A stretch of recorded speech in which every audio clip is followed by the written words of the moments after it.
તાંદલજા વિસ્તારમાં ઠેર ઠેર ખાડા પડ્યા છે। પ્રજા બિચારી ટેક્સ ભરે છે પણ તેઓને સારા રસ્તાના બદલે ખાડા મળ્યા છે। આ ખાડાની સમસ્યાથી અવરજવર કરનાર રાહદારી તથા વાહન ચાલકને ખૂબ જ મુશ્કેલીનો સામનો કરવો પડી રહ્યો છે। જે અંગે વારંવાર રજૂઆત કરવા છતાં રોડના ખાડાનું સમારકામ પણ કરવામાં આવતું નથી, જેથી આખા વિસ્તારના લોકો ત્રાહિમામ છે। વોર્ડ કચેરીમાં તેમજ કમિશનર અને સ્થાનિક કાઉન્સિલરને રજૂઆત કરી, પરંતુ વિસ્તારના વિકાસ તરફ કોઈ ધ્યાન આપતું નથી, જેથી આજે તાંદલજા વિસ્તારમાં રોડ રસ્તાના મુદ્દે અનોખી રીતે વિરોધ કરવાનો કાર્યક્રમ યોજાયો હતો, જેમાં સ્થાનિકોએ જે જગ્યા ઉપર ખાડા પડ્યા હતા ત્યાં વૃક્ષારોપણ કર્યું હતું। સાથે સ્થાનિકોએ પ્લે કાર્ડ ઉપર લખ્યું હતું કે આ વિકાસ મારો છે, હું છું રોડ શાખા અધિકારી, આ વિકાસ મારો છે, હું છું કાઉન્સિલર, આ વિકાસ મારો છે, હું છું મ્યુનિસિપલ કમિશનર।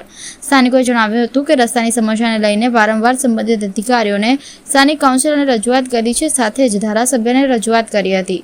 ધારાસભ્ય દ્વારા આ મામલે મ્યુનિસિપલ કમિશનરને પણ લેટર પેડ પર રજૂઆત કરી હતી, જોકે તેમ છતાં હજુ સુધી આ રસ્તાની સમસ્યાનું નિરાકરણ આવ્યું નથી। તંત્રના બહેરા કામ સુધી સ્થાનિકોનો અવાજ પહોંચી શકે તે માટે આજે અમે વિરોધ પ્રદર્શન કર્યું છે।